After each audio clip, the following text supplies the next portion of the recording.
जरांगेंची तब्येत खालावली, नाकातून रक्तस्राव।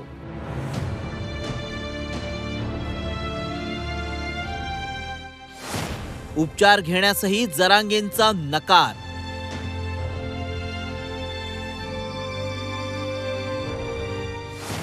बळजबरीने लावलेलं सलाईन काढून टाकलं।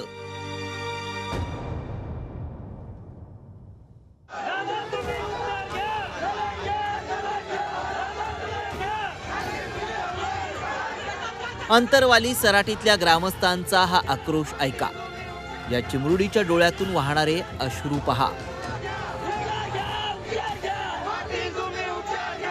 मराठा समाजाच्या आरक्षणाच्या अध्यादेशाचं आणि मसुद्याचं कायद्यात रूपांतर करावं या मागणीसाठी जरांगे पाटील यांनी 10 फेब्रुवारीपासून पुन्हा आमरण उपोषण सुरू केलंय।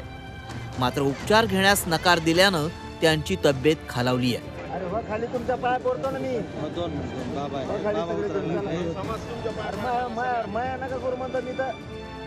मनोज जरांगेंनी आता सरकारला निर्वाणीचा इशारा दिलाय। 18 किंवा 19 तारखेला आपण मुंबईला जाऊ। मी जर मेलो मला तसंच त्यांचं दारात मिळणार। मला गाडीत टाका, एक जण कोणी 20 जास्त तुम्ही येऊ नका मुंबईला, तुम्हाला अडचणीत आणते, मी एकटा जातो, मला गाडीत टाकून मुंबईत काढून द्या। मनोज जरांगेंच्या नाकातून रक्तस्राव होतोय। जरांगेंची तब्येत खालावली आहे। जरांगेंनी पाणी प्यावं आणि वैद्यकीय उपचार घ्यावेत म्हणून ग्रामस्थ आग्रह करतायत, तरीही जरांगे उपचार घ्यायला तयार नाहीत। मराठा आरक्षण अध्यादेशाची अंमलबजावणी झाल्याशिवाय जरांगे पाण्याचा घोट सुद्धा घेणार नाहीत।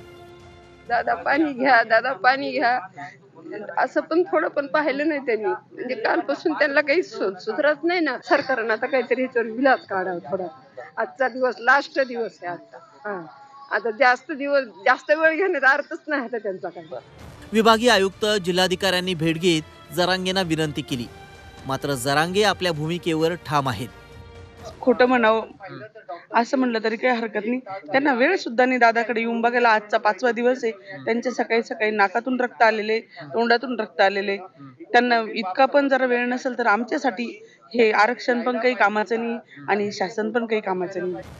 अखेर बीड जिल्ह्यातल्या नारायणगड संस्थानचे महंत मठाधिपती शिवाजी महाराज उपोषण स्थळावर आले। महंतांच्या आदेशावरून डॉक्टरांनी जरांगेंना बळजबरीनं सलाईन लावलं। जरांगे यांच्या सहकाऱ्यांनी त्यांचे हातपाय पकडले आणि कसंबसं सलाईन लावलं गेलं। मात्र 2 सलाईन घेतल्यानंतर जरांगेंनी सलाईन काढून टाकली। मागण्या पूर्ण करा, नंतरच सलाईन लावा असा इशारा जरांगेंनी दिलाय। तुम्हाला सलाईन लावायचं ना, बिनधास्त लावा, पण आधी अंमलबजावणी पद्धतीशी करणार आहे त्या सरकारने सांगायचं माय घालायची, मग सलाईन लावायची। सगळे सोयरे कायद्याची अंमलबजावणी करा, नाहीतर तुमचा सुपडा साफ करून टाकू, अशी धमकीही जरांगेंनी सरकारला दिली आहे। नितेश महाजन, झी 24 तास, अंतरवाली, सराटी।